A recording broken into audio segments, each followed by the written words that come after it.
Brandon, how has the role of the linebacker changed with the pistol? You know, is it still the way it was used last year, or are there differences?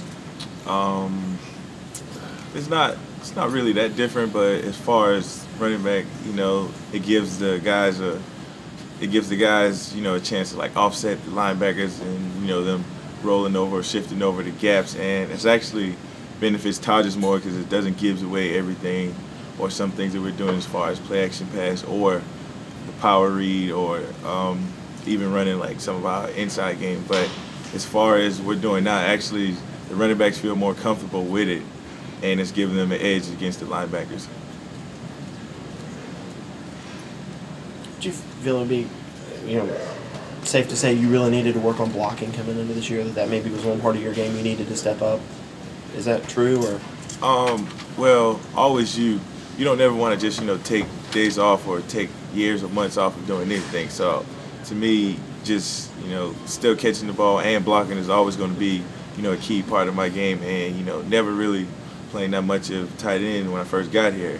So having to adapt to that, you know, has been a lot harder, but at the same time, once you spend more years in it, you know, you get more comfortable, and now I've actually feel a whole lot comfortable with it. You know, now there's Dwayne gone, it's me in there, you know, there's no learning from somebody in front of me, it's now teaching the guys behind me, and right now it's a big part of the run game that we have, and I'm actually feeling a lot better with it and doing a lot better. So right now I can say that that's been a big part of my success, and it's going to help this team out a lot.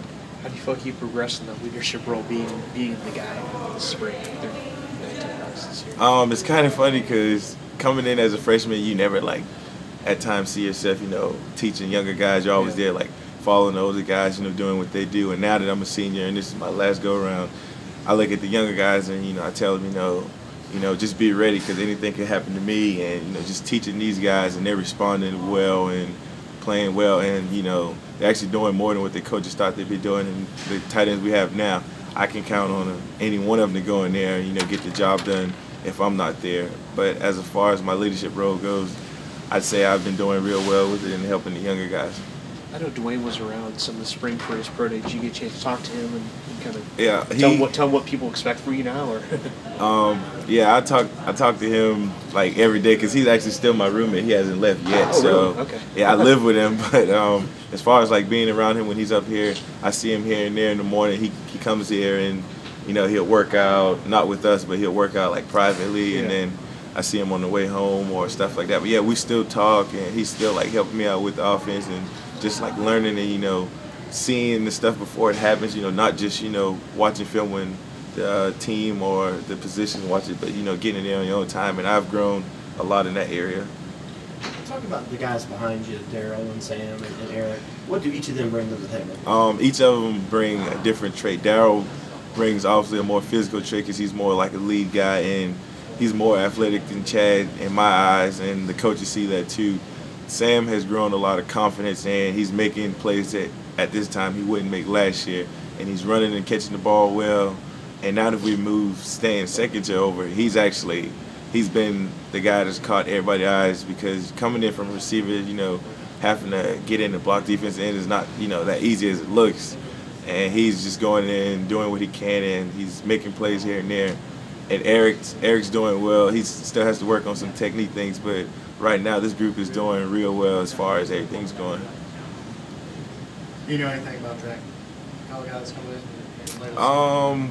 Nah. I mean, I actually met him in a camp last year, but I don't know. I guess he'll be here in the summer, but I heard he's supposed to be a legit, pretty good kid coming in. But it's not always like you're going to find a Sammy Watkins or somebody, you know, that ready. It's more of a mental thing than, you know, just being talented wise. And I've seen some of his tape. He looks like a pretty good player. But if he can, you know, pick up the offense, then like the coach said, if they feel he deserves to play, then he'll play. But I really don't know much on him other than that.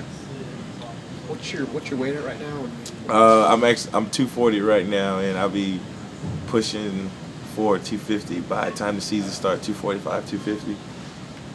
What were you playing at last year? What was your weight last year? 230. I floated around to 235. It depends, you know, the weather of the week, how much weight we lose running and stuff. But it was between 230, 235. So you really want to kind of add that extra bulk to be the every down guy and be a blocker like they want you to be in this scheme. Yes, sir. You want to gain enough, but you don't want to gain a lot, and you know just become heavy, and you can't like get in and out of your cuts and stuff like that because you still got to run routes. It's not just blocking. So want to be more lean and just throw all the extra weight on just to like block a guy.